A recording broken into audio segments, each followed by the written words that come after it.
Hello everyone, ನಮಸ್ಕಾರ ಎಲ್ರಿಗೂ. Welcome back to my channel. ಈ ವಿಡಿಯೋದಲ್ಲಿ ಗೃಹಲಕ್ಷ್ಮಿ ಹಣದ ಬಗ್ಗೆ ಒಂದು ಇನ್ಫಾರ್ಮೇಷನ್ ಇದೆ ಅಂತ ಹೇಳ್ಬೋದು.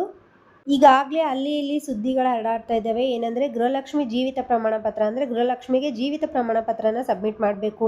ಅಂದ್ರೆ ಗೃಹಲಕ್ಷ್ಮಿ ಹಣ ಅಂದ್ರೆ ಗೃಹಲಕ್ಷ್ಮಿ 27ನೇ ಕಂತು ಬರುತ್ತೆ. ಸರ್ಕಾರಕ್ಕೆ ಜೀವಿತ ಪ್ರಮಾಣ ಪತ್ರ ಸಲ್ಲಿಸಿದ್ರೆ ಮಾತ್ರ ಗೃಹಲಕ್ಷ್ಮಿ 27ನೇ ಕಂತು ಬರುತ್ತೆ ಅಂತ ಕೆಲವೊಂದು ಸುದ್ದಿಗಳನ್ನ ನೀವೆಲ್ಲರೂ ಕೇಳ್ತಾ ಇದ್ದೀರಾ. ಸೊ ನಾನು ಕೂಡ ಕೆಲವೊಂದು ವಿಡಿಯೋಗಳಲ್ಲಿ ಇದ್ರ ಬಗ್ಗೆ ನೋಡಿದೆ. ಅಂದ್ರೆ ಗೃಹಲಕ್ಷ್ಮಿ ಜೀವಿತ ಪ್ರಮಾಣ ಪತ್ರ ಅಂದ್ರೆ ಗೃಹಲಕ್ಷ್ಮಿ 27ನೇ ಕಂತು ನಮಗೆ ಬರ್ಬೇಕಂದ್ರೆ ಅಂದ್ರೆ ಗೃಹಲಕ್ಷ್ಮಿಯರಿಗೆ 27ನೇ ಕಂತು ಜಮಾ ಆಗ್ಬೇಕು ಅಂತಂದ್ರೆ ಕಂಪಲ್ಸರಿಯಾಗಿ ಜೀವಿತ ಪ್ರಮಾಣ ಪತ್ರನ ಸಬ್ಮಿಟ್ ಮಾಡಬೇಕು. ಸರ್ಕಾರಕ್ಕೆ ಜೀವಿತ ಪ್ರಮಾಣ ಪತ್ರ ಸಲ್ಲಿಕೆ ಮಾಡಿದ್ರೆ ಮಾತ್ರ ಗೃಹಲಕ್ಷ್ಮಿ 27ನೇ ಕಂತು ಬರುತ್ತೆ ಅಂತ ಕೆಲವೊಂದು ವಿಡಿಯೋಗಳಲ್ಲಿ ನಾನು ಕೂಡ ನೋಡಿದೆ. ಸೊ ಅದಕ್ಕೆ ಅಂತಾನೆ ಈ ವಿಡಿಯೋನ ಮಾಡ್ತಾ ಇದ್ದೀನಿ. ಈ ಜೀವಿತ ಪ್ರಮಾಣ ಪತ್ರದ ಬಗ್ಗೆ ಇನ್ಫಾರ್ಮೇಶನ್ ಕೊಡೋದಕ್ಕೆ. ಅಂದ್ರೆ ಈ ಜೀವಿತ ಪ್ರಮಾಣ ಪತ್ರ ಅಂದ್ರೆ ಏನು, ನಾವು ಗೃಹಲಕ್ಷ್ಮಿ 27ನೇ ಕಂತು ನಮಗೆ ಜಮಾ ಆಗ್ಬೇಕಾದ್ರೆ ಈ ಜೀವಿತ ಪ್ರಮಾಣ ಪತ್ರನ ಸರ್ಕಾರಕ್ಕೆ ಸಲ್ಲಿಕೆ ಮಾಡಲೇಬೇಕಾ ಅಥವಾ ಮಾಡದೇ ಇದ್ರೂ ನಡೆಯುತ್ತಾ?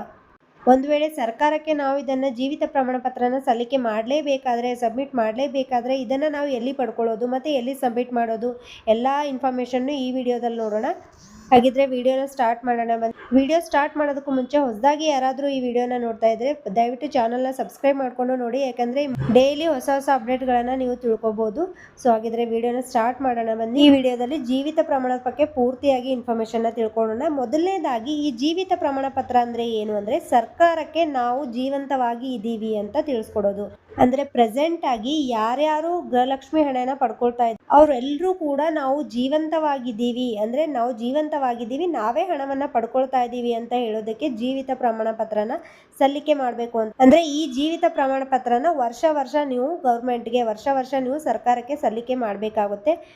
ಹಾಗಂತ ಸರ್ಕಾರದಿಂದನೇ ಇನ್ಫಾರ್ಮೇಶನ್ ಬಂದಿರೋದು ನಿಜ. ಏನಂದ್ರೆ ಜೀವಿತ ಪ್ರಮಾಣ ಪತ್ರನ ಸರ್ಕಾರಕ್ಕೆ ನೀವು ವರ್ಷ ಸಲ್ಲಿಕೆನ ಮಾಡಬೇಕು ಅಂತ ಸರ್ಕಾರದಿಂದ ಇನ್ಫಾರ್ಮೇಶನ್ ಬಂದಿರೋದು ನಿಜ.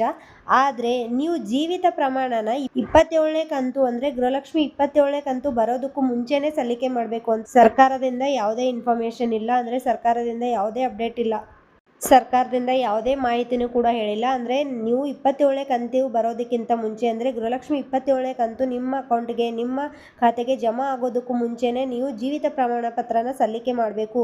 ನೀವು ಜೀವಿತ ಪ್ರಮಾಣ ಪತ್ರನ ಸಲ್ಲಿಕೆ ಮಾಡಲಿಲ್ಲ ಅಂದ್ರೆ ಗೃಹಲಕ್ಷ್ಮಿ 27ನೇ ಕಂತು ನಿಮಗೆ ಬರೋದಿಲ್ಲ ಅಂತ ಸರ್ಕಾರದಿಂದ ಯಾವುದೇ ಇನ್ಫಾರ್ಮೇಶನ್ ಕೂಡ ಇಲ್ಲ.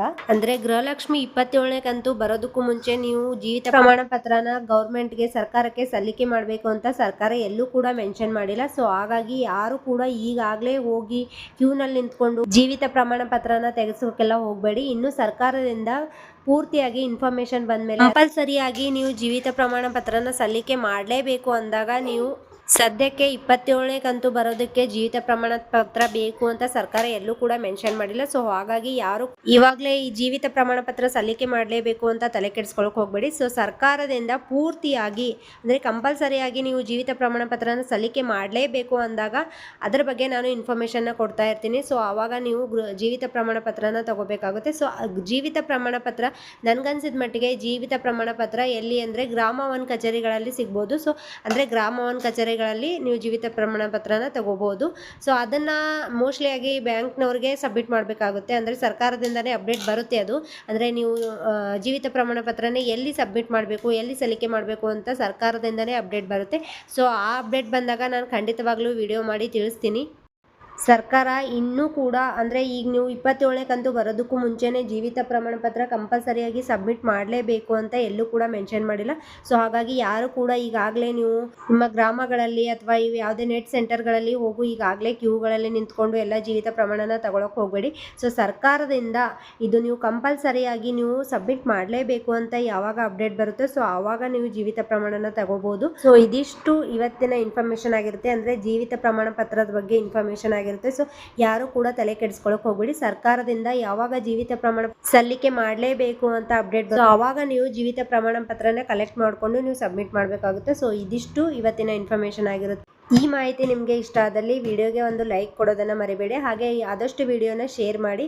ಹಾಗೆ ಇನ್ನು ಯಾರ್ಯಾರು ನನ್ನ ಚಾನಲ್ನ ಸಬ್ಸ್ಕ್ರೈಬ್ ಮಾಡ್ಕೊಳ್ಳದೆ ನೋಡ್ತಾ ಇದ್ದೀರಾ ಪ್ಲೀಸ್ ಎಲ್ಲರೂ ಸಬ್ಸ್ಕ್ರೈಬ್ ಮಾಡಿ ಡೈಲಿ ಇದೇ ರೀತಿ ಅಪ್ಡೇಟ್ಗಳನ್ನ ಇನ್ಫಾರ್ಮೇಶನ್ಗಳನ್ನ ತಿಳ್ಕೊಳ್ಬೋದು ಅಂತ ಹೇಳ್ತೀನಿ. ಹಾಗಿದ್ರೆ ವಿಡಿಯೋನ ಇಲ್ಲಿಗೆ ಮುಗಿಸೋಣ. ಧನ್ಯವಾದಗಳು ಎಲ್ರಿಗೂ.